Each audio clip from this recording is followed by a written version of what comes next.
Hello friends, आज हम शुरू करने वाले हैं total number of non negative integral solutions of x1 plus x2 plus x3 dot dot up to xr equal to n, where n is whole number and x1, x2, x3 up to xr are also whole numbers. तो इसका formula derive करेंगे। Take for example x1 plus x2 equal to 4। इसका total number of non negative integral solutions कितना होगा। तो ये जानने के लिए कि इसका total number of non negative integral solutions कितने होंगे, इसका जैसे बोल सकते हैं 4 0 3 1 2 2 1 3 4 और 0। x1 और x2 के इतने सेट ऑफ वैल्यूज हो सकते हैं जिसके लिए x1 और x2 का सम 4 होगा। अब ये सॉल्यूशन हम एक मैथमेटिकल मॉडल से भी ला सकते थे। मैथमेटिकल मॉडल में क्या करेंगे, 4 आइडेंटिकल कॉइन्स बनाएंगे। यहाँ 4 लिखा है तो 4 आइडेंटिकल कॉइन्स बनाएंगे और एक सेपरेटर रखेंगे। सेपरेटर के इधर वाला पार्ट में जितना नंबर ऑफ कॉइन्स होगा वो x1 का वैल्यू होगा और सेपरेटर के इधर वाले पार्ट में जितना नंबर ऑफ कॉइन्स होगा वो x2 का वैल्यू होगा। तो इस तरह से हम ये सब सॉल्यूशन को एक्सप्रेस कर सकते हैं इसके हेल्प से।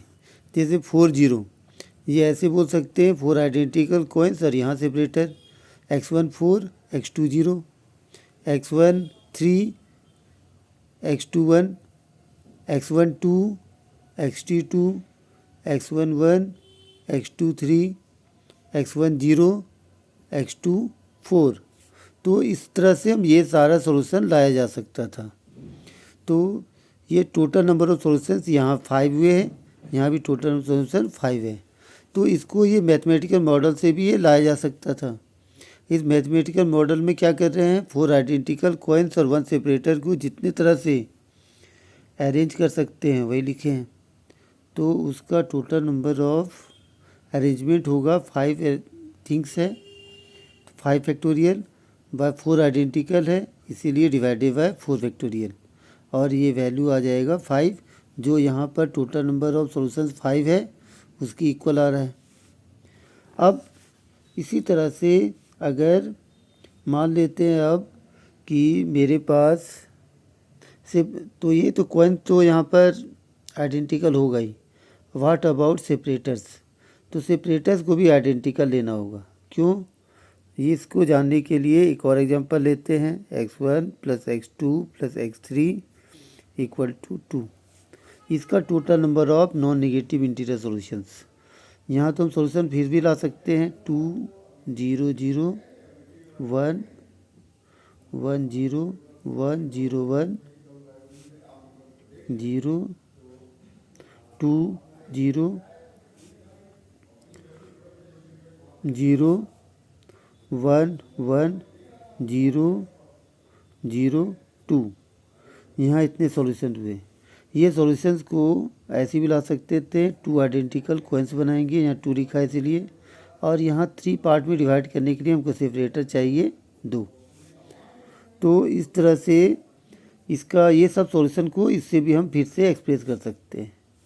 जैसे ये 2 सेपरेटर है, इधर वाला पोर्शन x1 का वैल्यू, यहाँ वाला पोर्शन x2 का वैल्यू, यहाँ वाला पोर्शन x3 का वैल्यू। तो x1 plus x2 plus x3 2, इसका सॉल्यूशन में ये सब लाया जा सकता है। जैसे ये सॉल्यूशन को हम ऐसे बोल सकते हैं, ऐसा होगा x1 2 x2 0 x3 0। इस तरह से वो सारा सॉल्यूशन को ऐसा एक्सप्रेस किया जा सकता है। अगर हम ये सेपरेटर्स को इंटरचेंज करेंगे तो मेरा सॉल्यूशन वही सेम आएगा, चेंज नहीं करेगा, इसीलिए सेपरेटर्स को भी आइडेंटिकल रखना है।